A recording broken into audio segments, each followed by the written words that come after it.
L'été s'est fait la malle.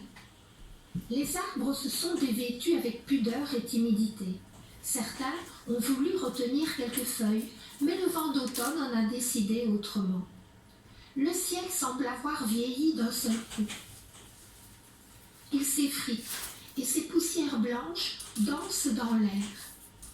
Dans le quartier nord, un terrain vague sur lequel un HLM s'élève, pas trop fier. 4 étages sans ascenseur.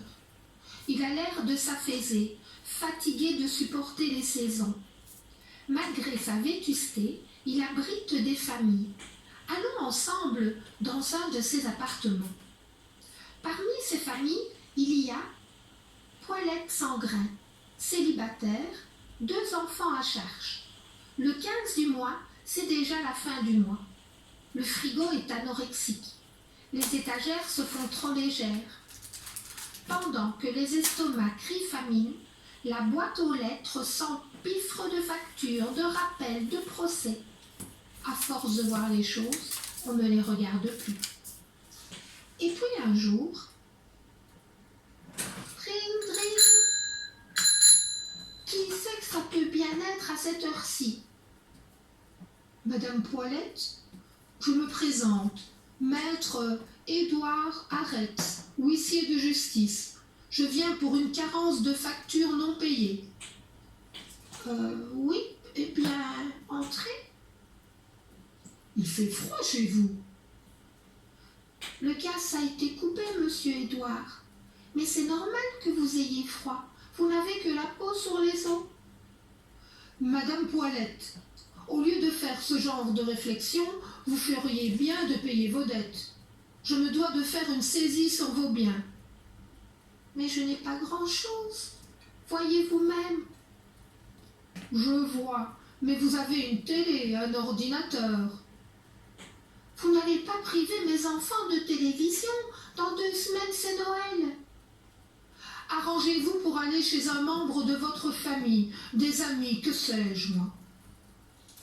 Nous n'avons plus personne, monsieur Edwards. Je vous en prie, laissez-moi 2 mois de répit, juste de quoi passer les fêtes dignement. Vous aviez déjà promis à mon associé. Vous savez, monsieur Edwards, il suffit parfois d'un grain de sable pour faire que tout bascule et que la vie devienne une bataille quotidienne. Peut-être un jour, serez-vous dans la même situation que moi? Bon, écoutez, je vous laisse un mois. Passé ce délai, je ne pourrai plus rien faire. Je risque de perdre mon emploi à vouloir aider des personnes dans votre situation. Vous êtes un ange, monsieur Édouard. Un ange qui a perdu beaucoup de plumes déjà et qui risque encore d'en perdre. Je vous souhaite de passer de très bons réveillons en famille. Oh, le réveillon, je les passe seul depuis des années. Regardez, monsieur Édouard, il y avait ce papier dans les boîtes aux lettres de l'immeuble. Vous qui n'aimez pas le réveillon, qui êtes isolé, venez passer avec nous un réveillon pas comme les autres. Esplanade Saint-Léonard, le 24 décembre 2008.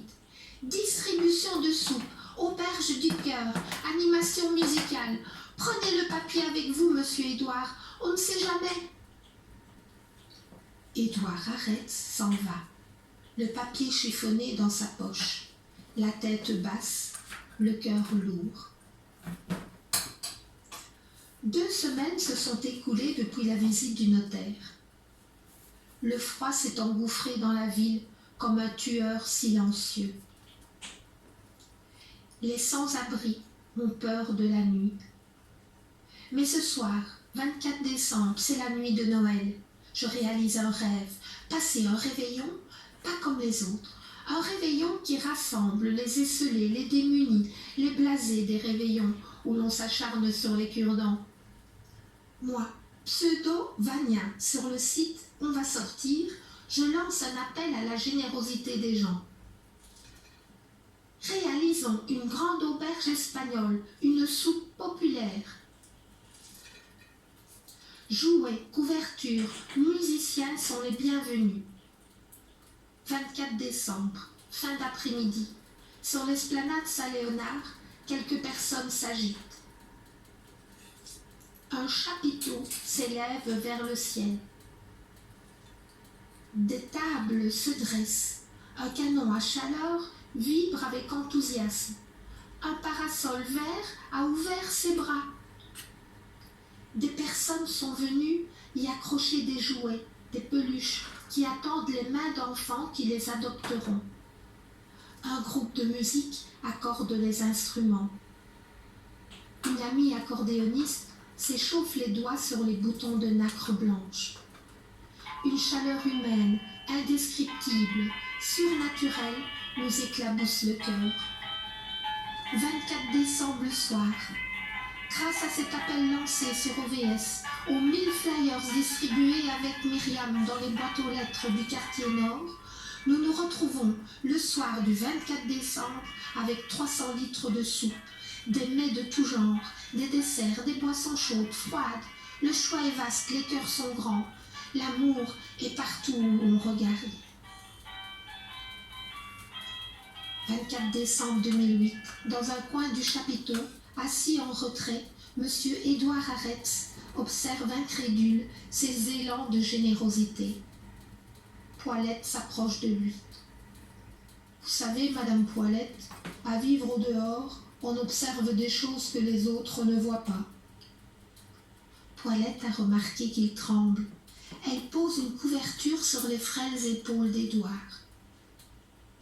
Savez-vous, Madame Poilette, que les oiseaux ont des heures pour manger? Quand il pleut, on ne les voit pas. On voit les riches se débarrasser de leurs petites pièces qui ne servent à rien. On les voit sourire au SDF avec tristesse, les yeux baissés avec dégoût quelquefois. Oui, et puis un jour, un grain de sable. J'ai vécu tout ça, Monsieur Édouard. Je comprends. Mais ce soir est un soir magique, vous ne trouvez pas?